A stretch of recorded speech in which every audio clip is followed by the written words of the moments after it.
Le Grand Paris à l'honneur, bonjour, bienvenue pour cette nouvelle édition du Club IMO, le club de l'immobilier, avec notre invité aujourd'hui, c'est Gilles Ricourt de Bourgie. Bonjour. Bonjour. Vous êtes le président de la FNAIM du Grand Paris et vous sortez cette semaine l'Observatoire sur l'évolution des prix des logements en Ile-de-France. Mais tout d'abord, du nouveau, la FNAIM Grand Paris. La FNAIM du Grand Paris, elle est née donc le 1er janvier de cette année. Et donc, elle est née d'une fusion entre la Chambre FNAIM de Paris-Île-de-France et la Chambre des métiers de l'immobilier. Donc, depuis le 1er janvier, on représente 2200 points de vente sur le territoire du Grand Paris, avec une représentativité de 65% des syndics de copropriété qui sont dans notre chambre, 40% des transactionnaires qui sont donc dans la FNAIM du Grand Paris. Donc je crois qu'on a maillé le territoire d'une manière extrêmement conséquente. Alors, l'Observatoire des prix des logements en Ile-de-France, comment se passe-t-il? Comment a-t-il été monté? Un mot sur la méthodologie de cet observatoire. Disons que le grand principe, c'est plutôt que de parler de prix au mètre carré, on s'est dit, le consommateur, quand il rentre dans une agence, il ne nous demande jamais « je voudrais acheter du 8 664 € le mètre carré ». Il nous dit « j'ai un budget de temps, j'ai 2 enfants, donc j'ai besoin de 2 ou 3 chambres, et j'ai un temps de transport acceptable pour moi, quotidiennement, pour aller au travail, de maximum 35 minutes ». Avec ça, la cartographie nous permet de proposer aux franciliens la totalité de l'offre rentrant dans ces 3 paramètres. Alors, est-ce que le marché de l'immobilier ancien est favorable aux acheteurs actuellement? Alors, disons que actuellement, vous avez une tendance globale qui est la stabilité. En dehors des Hauts-de-Seine et du Val-de-Marne, sur lequel on a détecté une baisse des prix, tout le reste du territoire, c'est la stagnation, la stabilité des prix. Sur cet observatoire, en fait, des prix des logements en Ile-de-France, qu'est-ce que l'on observe précisément, notamment sur Paris? Y a-t-il des arrondissements où ça bouge en matière de transactions, en matière de prix, sur Paris, intramuros? Alors sur Paris, intramuros, ce qu'on peut dire, si vous voulez, c'est que l'activité porte sur les studios 2 pièces et 3 pièces. D'ailleurs, il est à noter, et c'est pour ça que la mesure fiscale sur l'abattement de la plus-value, vous savez que vous avez 25% jusqu'à la fin du mois d'août d'abattement supplémentaire, joue son jeu. Vous avez donc là une activité sur ces petits logements qui est importante. Par contre, je dirais que jusqu'à 800 000 €, ça fonctionne. Au-delà de 800 000 €, le marché a vraiment pris du plomb dans l'aile. Et en matière de prix, d'évolution des prix, y a-t-il des quartiers, des arrondissements où on a une baisse peut-être plus importante ou plus marquée? Paradoxalement, des quartiers comme le 16e arrondissement ont bien baissé. Sinon, globalement, il y a une stabilité des prix à Paris.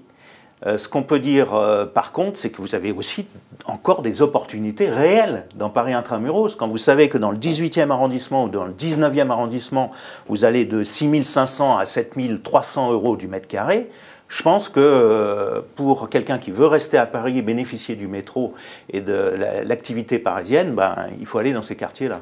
Alors, si l'on sort de Paris, donc petite couronne, y a-t-il des villes à suivre, des opportunités?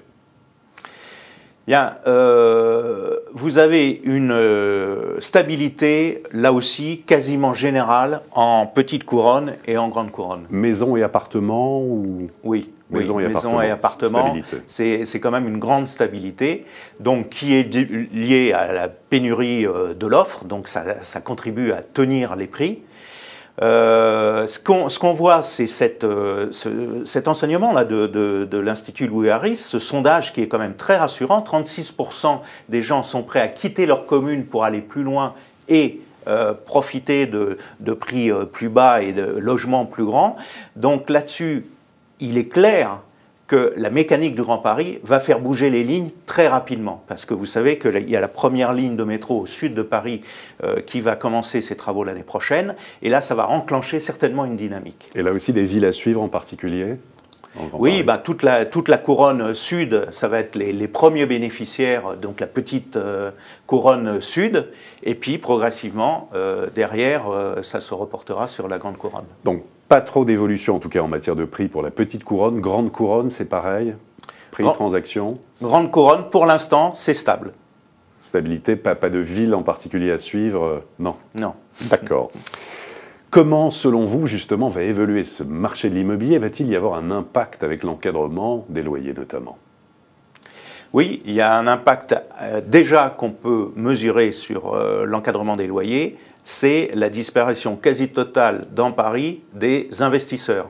D'ailleurs, quand je vous disais que les studios 2 pièces, 3 pièces marchaient, c'est-à-dire qu'il y avait une vraie activité, qui est-ce qui achète ces appartements? Ce ne sont pas des investisseurs pour les mettre à la location, sont des jeunes qui achètent ça pour y habiter eux-mêmes.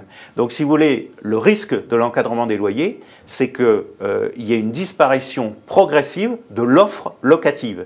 Et quand on sait que c'est vraiment crucial actuellement sur d'ailleurs toute la zone du Grand Paris, pour moi, c'est une mesure gravissime et qui peut compromettre énormément la progression de l'offre. Qu'est-ce qui permettra, en fait, selon vous, de relancer le marché, de relancer l'activité? C'est deux choses. D'abord, la construction neuve. Ça, il est évident que c'est incontournable. Donc là aussi, l'encadrement des loyers pour les investisseurs qui achetaient dans le neuf, ce n'est pas une bonne mesure. Et puis, c'est la rénovation du parc ancien. Parce qu'en cœur de ville, il y a une offre qui est disponible. Il faut la rénover, l'aménager. Et là-dessus, en termes d'alerte, on peut pointer du doigt la hausse des charges, parce que les loyers, ils baissent déjà. Par contre, les charges, elles augmentent. Et quand on voit, nos syndics de copropriété nous le disent, il y a de plus en plus de propriétaires ou de locataires qui ont du mal à payer leurs charges. Gilles Ricourt de Bourgie, merci beaucoup. Merci Olivier. Et à très bientôt pour une prochaine édition du Club Imo, Explore Imo, Le Figaro.